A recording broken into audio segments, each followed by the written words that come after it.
Ne coupe pas cette vidéo, parce que ce que tu appelles mauvaise ambiance, ce que tu appelles tension dans la maison, ce n'est pas toujours psychologique. Certaines maisons ne sont jamais vraiment calmes, même après le ménage, même après la prière, même quand personne ne se dispute. Il reste quelque chose, une lourdeur, un silence oppressant, une fatigue qui commence dès que tu passes la porte. Et la nuit, la maison ne dort pas comme toi. Je m'appelle Diarra. Je suis née à Cotonou, au Bénin. Avant de connaître Jésus-Christ, j'étais envoyée dans les maisons des gens, pas physiquement, spirituellement. Je faisais partie de ceux qui installaient l'agitation invisible, pas pour faire du bruit, pas pour casser des objets, mais pour empêcher la paix. Nous savions qu'une maison agit sur la vie entière d'une personne, alors nous touchions la maison, et la personne se brisait lentement. Disputes sans raison, fatigue constante, enfants agités, sommeil troublé, malaise inexpliqué. Et les habitants pensaient que c'était le caractère, le stress ou la vie normale. Mais nous étions là.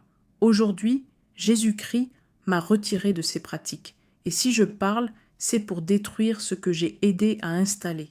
Dans cette vidéo, je vais te révéler pourquoi ta maison ne connaît pas la paix et les signes précis qu'une présence occulte agit dans ton environnement. Certains signes paraissent petits, mais ils sont très exacts. Écoute attentivement jusqu'à la fin, parce que je ferai aussi une prière puissante pour nettoyer spirituellement ton lieu de vie. Ce que tu ressens chez toi n'est peut-être pas normal. Et aujourd'hui, tu vas comprendre pourquoi. Je vais commencer par le premier signe. Il est simple, mais il est l'un des plus révélateurs. Tu peux passer une bonne journée dehors, tu peux rire, tu peux te sentir léger, mais dès que tu approches de ta maison, quelque chose change. Ton souffle devient plus court, ton humeur baisse sans raison, une irritation subtile commence, et quand tu franchis la porte, la paix s'éteint. Pourquoi nous utilisions l'entrée? Quand j'étais encore dans l'occultisme, nous ne commencions jamais par les chambres, nous commencions par le seuil, parce que le seuil d'une maison est un point stratégique, c'est la frontière. Celui qui contrôle la frontière contrôle l'atmosphère. Nous cherchions à installer une agitation invisible dès l'entrée, pas quelque chose de spectaculaire, juste une lourdeur. Ainsi, la personne entrait déjà affaiblie. Elle croyait que la fatigue venait du travail, mais elle franchissait un espace qui avait été préparé. Comment cela se manifestait? Ce signe est très précis. Observe si les disputes commencent souvent quelques minutes après l'arrivée à la maison. Les enfants deviennent plus agités dès qu'ils entrent. Le couple se parle normalement dehors, mais se tend immédiatement à l'intérieur. Tu ressens un soulagement étrange quand tu quittes la maison, comme si tu respirais mieux. Ce ne sont pas des coïncidences répétées. Quand un environnement est chargé, il influence immédiatement l'état émotionnel. Une maison que nous avions préparée. Je me souviens d'une famille où rien ne fonctionnait. Ils s'aimaient sincèrement, mais dès qu'ils entraient en chez eux, la tension montait. Le mari devenait irritable. La femme se refermait. Les enfants criaient. À l'extérieur, ils semblaient normaux. Nous n'avions rien touché physiquement. Nous avions simplement installé une agitation constante à l'entrée. Résultat, la maison elle-même devenait le déclencheur. Ils ont cru pendant des années que leur problème était relationnel. En réalité, l'environnement entretenait le conflit. Pourquoi la maison agit sur l'âme? Une maison n'est pas qu'un bâtiment. C'est un espace qui absorbe les paroles, les disputes, les peurs, les habitudes. Quand une influence occulte est présente, elle ne fait pas toujours des phénomènes visibles. Elle agit sur l'atmosphère, et l'atmosphère agit sur les émotions. Tu penses que tu changes d'humeur, mais tu réagis à un climat invisible. Le signe le plus clair. Si ta maison ne connaît pas la paix, demande-toi ceci. Est-ce que je me sens plus calme à l'extérieur qu'à l'intérieur? Si la réponse est oui, alors il y a peut-être un déséquilibre dans l'environnement, parce qu'un foyer devrait être un refuge, pas un champ de tension. Ce premier signe est le plus ignoré, mais le deuxième est encore plus troublant, car lui ne se manifeste pas le jour, il se manifeste la nuit. Le deuxième signe est plus subtil, mais plus profond. Il ne se manifeste pas quand tout le monde parle, il ne se voit pas en pleine journée, il apparaît quand la lumière s'éteint, quand tout devrait être calme, et pourtant, La maison semble éveillée, l'agitation nocturne invisible. Quand j'étais encore dans les pratiques occultes, nous savions une chose. La nuit est le moment où l'esprit humain est le plus vulnérable. Le corps dort, la vigilance baisse, les pensées se relâchent. C'est là que l'environnement agit le plus fortement. Nous ne faisions pas forcément du bruit. Nous provoquions des réveils fréquents à la même heure, des cauchemars répétitifs, des sensations d'observation, une difficulté à respirer profondément, une peur inexpliquée sans cause réelle. La personne se réveillait et ne savait pas pourquoi. Les réveils à heure fixe. Si tu te réveilles régulièrement entre certaines heures, toujours les mêmes, sans raison médicale, observe bien. Quand une présence occulte est installée dans un environnement, elle agit souvent par cycle, toujours au même moment, toujours dans la même pièce, toujours avec la même sensation. Je me souviens d'une maison où chaque membre se réveillait autour de 3 heures du matin, indépendamment. Ils n'en parlèrent pas entre eux au début, puis ils ont réalisé que c'était collectif. Nous avions installé une agitation nocturne dans l'espace, pas pour effrayer, mais pour fatiguer. Un esprit fatigué doute plus facilement. Les cauchemars liés au lieu. Un autre signe très révélateur. Les cauchemars ne surviennent que dans cette maison. Si la personne dort ailleurs, tout va bien. Mais dès qu'elle revient, les rêves oppressants reprennent. Cela signifie que le déclencheur est environnemental. Nous utilisions cela souvent, parce que la victime ne comprenait pas. Elle pensait souffrir d'un problème personnel, mais le problème était localisé. Sensation d'être observé. Beaucoup décrivent ceci. Une impression que quelqu'un est dans la pièce. Pas une vision, pas une apparition, juste une présence. Le silence semble trop dense. Les bruits paraissent amplifiés. Le corps refuse de se détendre complètement. Quand une maison ne connaît pas la paix, la nuit le révèle toujours, parce que le silence amplifie ce qui est invisible.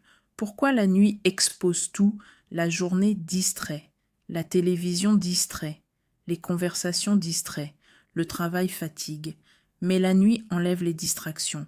Et ce qui reste, c'est l'atmosphère réelle. Si ta maison est lourde spirituellement, la nuit sera toujours plus agitée que le jour. Le signe le plus précis. Pose-toi cette question. Est-ce que mon sommeil est différent ailleurs? Si oui, alors ce n'est peut-être pas ton esprit qui est troublé, mais ton environnement. Et ce n'est que le deuxième signe. Le troisième est encore plus destructeur, parce qu'il ne touche pas seulement ton sommeil. Il touche les relations à l'intérieur de la maison. Voici un signe que j'ai vu détruire des familles entières, pas par manque d'amour, pas par trahison, pas par véritable haine, mais par une irritation permanente impossible à expliquer. Tu parles calmement, et soudain la voix monte. Tu voulais répondre doucement, et une parole plus dure sort toute seule. Après la dispute, tout le monde regrette. Personne ne comprend comment c'est arrivé. Et la phrase revient toujours. Ce n'était pas si grave pourtant. Quand nous attaquions les relations. Dans les pratiques occultes, provoquer la peur était facile, mais provoquer la division était plus efficace, parce qu'une maison divisée s'épuise toute seule. Nous ne cherchions pas de grandes disputes, nous installions une tension constante, un climat où chacun interprète mal les paroles de l'autre. Un ton neutre devient agressif, une question devient reproche, un silence devient accusation. La famille croyait manquer de communication. Mais l'atmosphère déformait la perception. Comment cela commençait? Toujours pareil. Au début, c'était léger, de petites incompréhensions, des réactions excessives pour presque rien. Puis la répétition. Et après des mois, les personnes anticipaient déjà le conflit.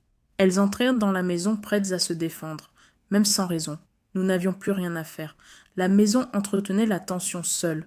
Le phénomène le plus révélateur observe ceci attentivement. 2 personnes peuvent passer une journée entière ensemble à l'extérieur sans problème. Mais à l'intérieur de la maison, la discussion dégénère rapidement. Le lieu change la relation. Je me souviens d'un couple qui pensait devoir se séparer. Ils avaient essayé la communication, les conseils, les efforts. Mais leur dispute apparaissait uniquement dans le salon. Jamais dans la voiture, jamais chez des amis, jamais en voyage, toujours au même endroit, parce que nous avions fixé un point d'irritation dans cet espace précis. Les mots qu'on regrette immédiatement Quand l'influence agit, les paroles dépassent la pensée. On dit quelque chose et aussitôt on se demande « Pourquoi ai-je dit ça ?» comme si l'émotion était montée plus vite que la volonté. C'est une caractéristique importante. La personne ne planifie pas la colère, elle la subit. Puis le calme revient rapidement, jusqu'à la prochaine répétition. Les signes précis dans la maison. Regarde si tu reconnais ces situations. Les disputes commencent pour des détails insignifiants. La tension apparaît dans une pièce précise. Après être sorti, tout le monde se calme rapidement. On regrette immédiatement les paroles prononcées. Les mêmes sujets reviennent encore et encore, sans solution. Ce cycle est épuisant, parce qu'il donne l'impression d'un problème profond, alors qu'il est entretenu par un climat invisible. Pourquoi c'est destructeur? La fatigue émotionnelle use l'amour, pas brutalement, progressivement. Quand une maison ne connaît pas la paix, elle transforme les proches en adversaires, et chacun croit que le problème vient de l'autre, alors que parfois, le problème vient de l'environnement qui nourrit la réaction. Mais le quatrième agit sur le corps, et beaucoup de personnes consultent des médecins pendant des années sans imaginer que leur propre maison peut participer à leur épuisement. Ce quatrième signe est l'un des plus trompeurs, parce qu'il ressemble à un problème de santé. Tu dors, mais tu te réveilles épuisé. Tu te reposes, mais ton corps reste lourd. Tu passes du temps à la maison, et ton énergie diminue. Mais dès que tu sors, tu respires mieux. Ton esprit devient plus clair, ton corps plus léger, puis tu rentres et la lourdeur revient. Quand nous affaiblissions une personne, dans les pratiques occultes, nous savions qu'une personne épuisée devient vulnérable. Elle doute plus facilement, elle prie moins longtemps, elle abandonne plus vite, elle s'irrite plus rapidement. Nous n'avions pas besoin de maladies graves. Nous cherchions l'épuisement constant, une fatigue diffuse, persistante, sans cause évidente. C'est l'atmosphère qui pompe l'énergie. Une maison chargée agit comme un poids invisible. Ce n'est pas spectaculaire, ce n'est pas violent, c'est progressif. La personne reste longtemps dans un espace saturé de tension ou de négativité. Et son système nerveux ne se relâche jamais complètement. Même en étant assise, même en dormant, son corps reste en microvigilance, et la microvigilance constante épuise. Un cas que je n'oublie pas. Une femme consultée régulièrement pour fatigue chronique, analyse normale, examens normaux, mais elle se plaignait toujours d'un épuisement profond. Curieusement, quand elle partait quelques jours chez sa sœur, elle retrouvait son énergie. Dès son retour, la fatigue revenait dans les 24 heures. Ce n'était pas son corps, c'était l'environnement. Nous avions installé une lourdeur constante dans son espace de vie, rien de visible, mais une pression permanente. Les signes précis. Si ta maison ne connaît pas la paix, observe ceci. Tu te sens plus fatigué à la maison qu'à l'extérieur. Tu as du mal à te concentrer dans certaines pièces. Tu bâilles excessivement sans raison. Tu ressens une lourdeur dans la poitrine ou les épaules uniquement chez toi. Tu procrastines davantage quand tu es dans cet environnement. Ce sont des signaux importants, parce qu'un lieu sain recharge, un lieu troublé vide.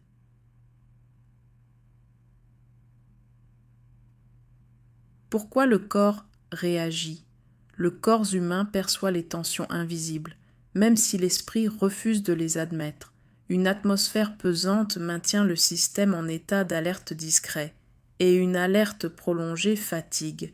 Beaucoup pensent manquer de motivation, mais parfois ils vivent simplement dans un espace qui ne leur permet jamais de se détendre complètement.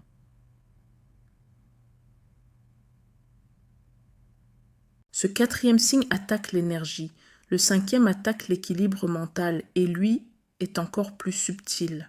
Les pensées qui changent dès que tu entres dans une pièce, ce cinquième signe est l'un des plus dangereux parce qu'il ne touche pas les objets, il ne touche pas directement le corps, il touche les pensées et quand les pensées changent, toute la vie change.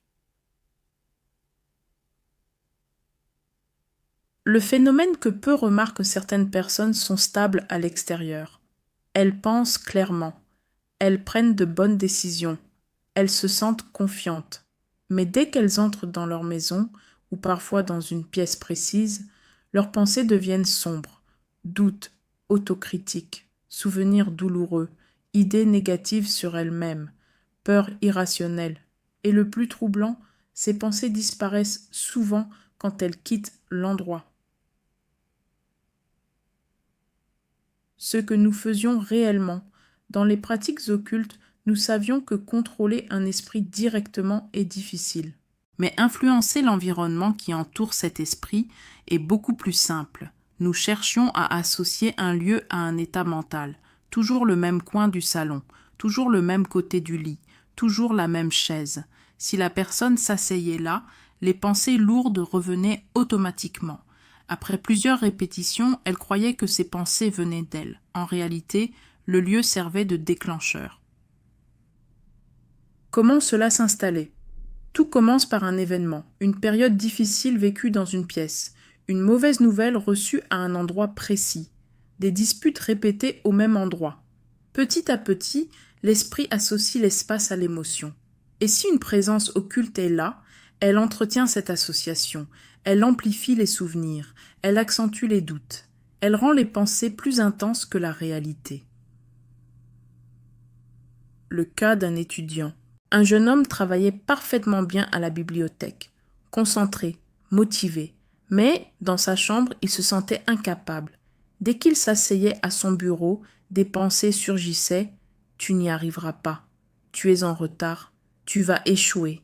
Il pensait manquer de discipline, mais la chambre était devenue un espace chargé de stress accumulé pendant des mois. Nous n'avions rien ajouté. Nous maintenions simplement le climat mental déjà installé. Le jour où il a réorganisé complètement la pièce, changé la disposition, nettoyé en profondeur et prié, la pression a diminué, parce que l'association avait été brisée.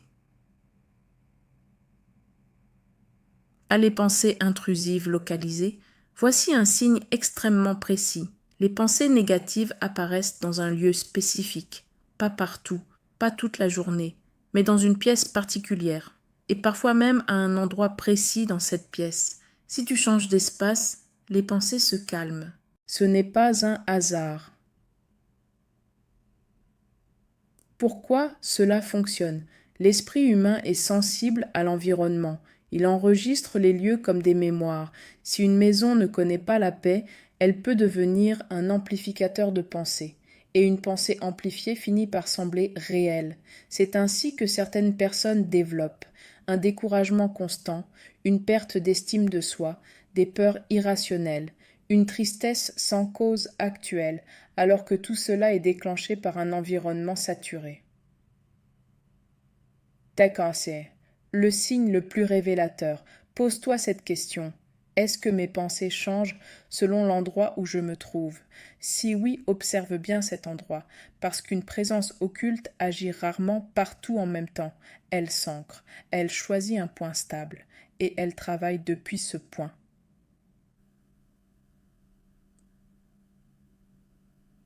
Pourquoi c'est le signe le plus dangereux? Parce que si tu crois que les pensées viennent uniquement de toi, tu ne chercheras jamais la source, tu te blâmeras, tu douteras de toi-même, tu penseras être faible, alors que parfois, tu vis simplement dans un espace qui entretient un climat mental destructeur.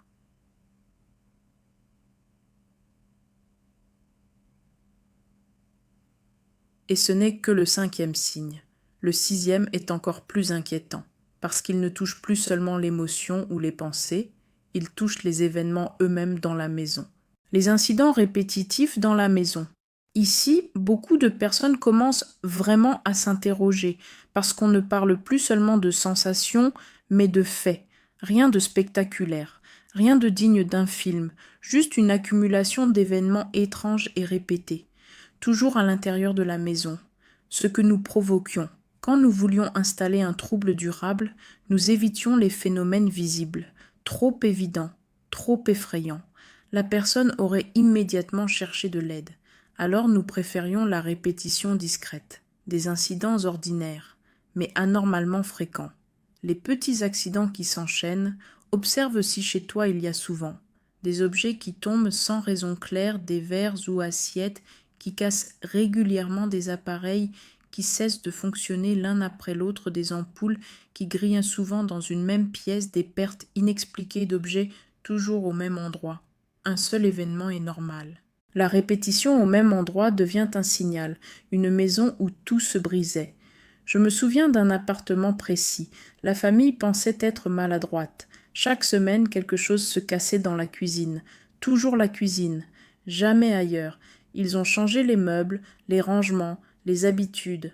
Rien ne changeait, parce que nous avions choisi cet espace comme point d'irritation, pas pour blesser, mais pour créer un stress constant. La mère vivait dans l'attente du prochain incident, et cette tension nourrissait tout le reste, l'accumulation qui fatigue l'esprit. Un événement isolé s'oublie, mais la répétition use. La personne commence à dire « Encore ? Pourquoi toujours ici ?» Ce n'est pas normal. Et c'est exactement ce qui se produit. La maison n'est plus perçue comme stable. Elle devient imprévisible. Et un environnement imprévisible épuise mentalement. Le détail important. Souvent, les incidents sont localisés. Toujours la même pièce. Toujours la même heure, toujours le même type d'objet. Nous faisions cela volontairement, pour que l'inconscient associe l'endroit à un problème permanent. La personne entre déjà tendue, et la tension ouvre la porte au reste. Dispute, fatigue, anxiété. Pourquoi ce signe compte ? Une présence occulte cherche rarement à impressionner, elle cherche à déséquilibrer, et rien ne déséquilibre plus qu'un lieu où les choses ne fonctionnent jamais normalement. La personne perd peu à peu son sentiment de contrôle. Le 6e signe agit sur les événements. Le 7e agit directement sur l'atmosphère ressentie par les visiteurs eux-mêmes. Et quand même les autres le remarquent, il devient difficile de l'ignorer. Quand les visiteurs ressentent quelque chose sans oser le dire, ce 7e signe est l'un des plus révélateurs, parce qu'il ne vient pas de toi, il vient des autres. Quand une maison ne connaît pas la paix, ce ne sont pas seulement les habitants qui le ressentent, les visiteurs le perçoivent aussi, même s'ils ne trouvent pas les mots. Les réactions étranges des invités, observe bien. Est-ce que tes invités ne restent jamais longtemps sans raison claire, semblent mal à l'aise dans certaines pièces, évitent de s'asseoir à un endroit précis, disent souvent qu'ils sont fatigués en venant chez toi, annulent fréquemment au dernier moment? Beaucoup de gens sont sensibles aux atmosphères, ils ne parlent pas de présence. Ils disent simplement « je ne sais pas, je ne me sens pas trop bien ».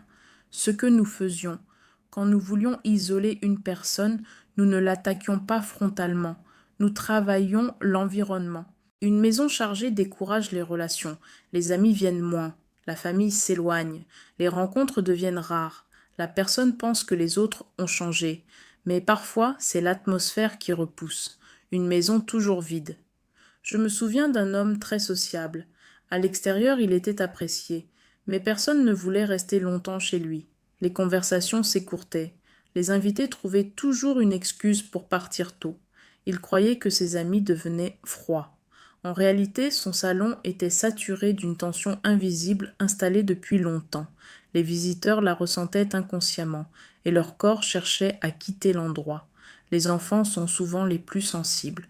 Un autre détail important, les enfants réagissent plus vite que les adultes. Ils refusent parfois d'entrer dans une pièce. Ils pleurent sans raison apparente. Ils disent qu'ils n'aiment pas dormir dans un endroit précis. Les adultes rationalisent. Les enfants ressentent. Quand une maison est troublée, les plus sensibles sont les premiers à le montrer. Le silence lourd. Parfois, ce n'est même pas un comportement visible, c'est un silence particulier, un silence qui n'est pas paisible, un silence tendu. Les conversations ne coulent pas naturellement. Il y a comme une pression invisible dans l'air. Les visiteurs sentent qu'ils doivent partir, sans savoir pourquoi. Pourquoi cela est un signe fort, parce que quand plusieurs personnes différentes ressentent la même chose, ce n'est plus une imagination individuelle. Une atmosphère déséquilibrée agit sur tout le monde, et une présence occulte se nourrit justement de cette stagnation. Elle préfère les maisons isolées, moins de lumière, moins d'échanges, moins de joie collective.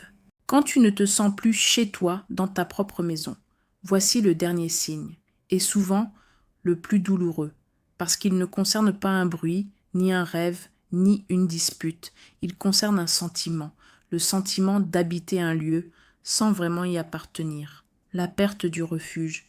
Une maison devrait être l'endroit où l'âme se relâche. Même après une journée difficile, tu devrais pouvoir rentrer et sentir ton corps respirer différemment. Mais certaines personnes vivent l'inverse. Elles retardent le moment de rentrer. Elles restent longtemps dehors sans raison. Elles tournent avant d'ouvrir la porte. Et quand elles entrent, elles ne se sentent pas accueillies, juste présentes.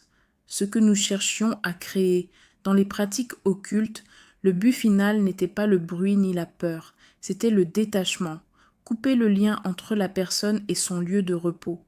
Quand quelqu'un n'a plus de refuge, il s'épuise partout. Nous installions une impression subtile.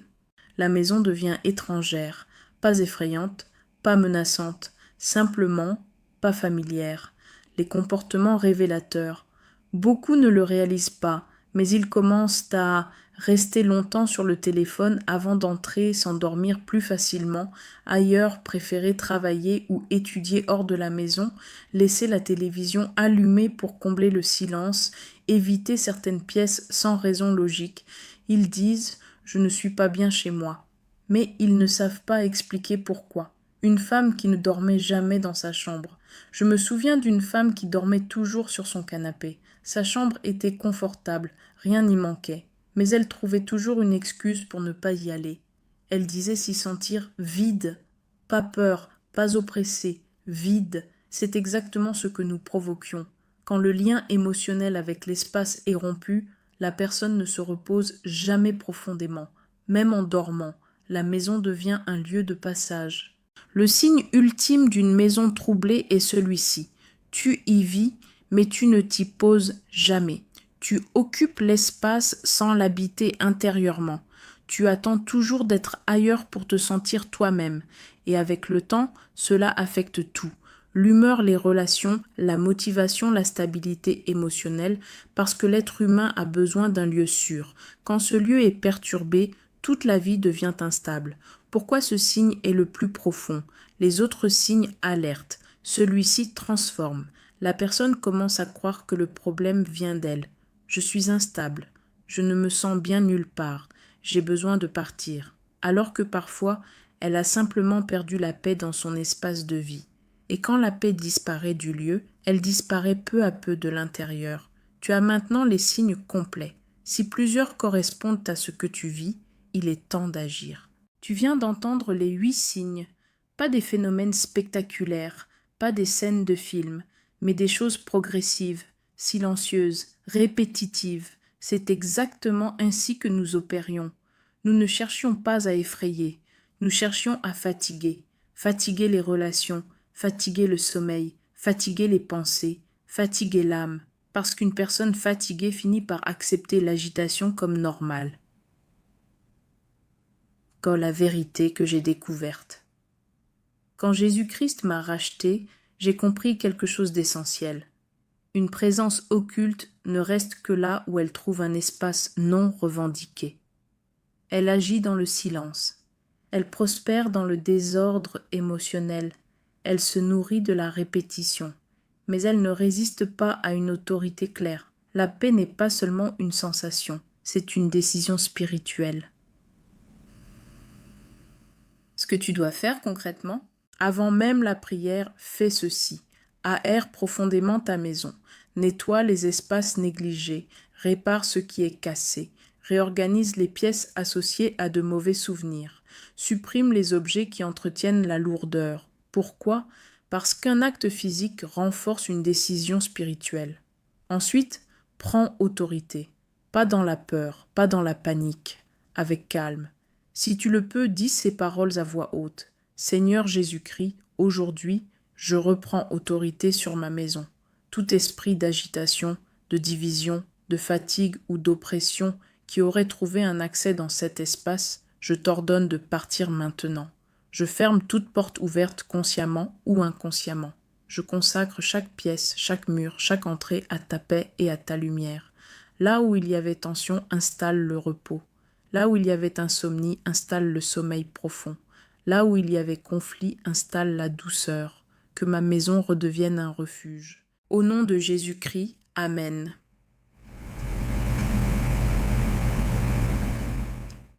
Ce qui va se passer ensuite, ne cherche pas un signe spectaculaire. La vraie paix est souvent simple. Tu remarqueras peut-être un silence plus léger, un sommeil plus stable, moins de tension spontanée, une sensation d'espace plus clair. La paix revient progressivement. Je te parle aujourd'hui non plus comme agent des ténèbres, mais comme témoin de la lumière. Une maison peut être nettoyée, une atmosphère peut être restaurée, et ce qui a été installé dans le silence peut être renversé par une décision claire. Que la paix entre chez toi et qu'elle y demeure.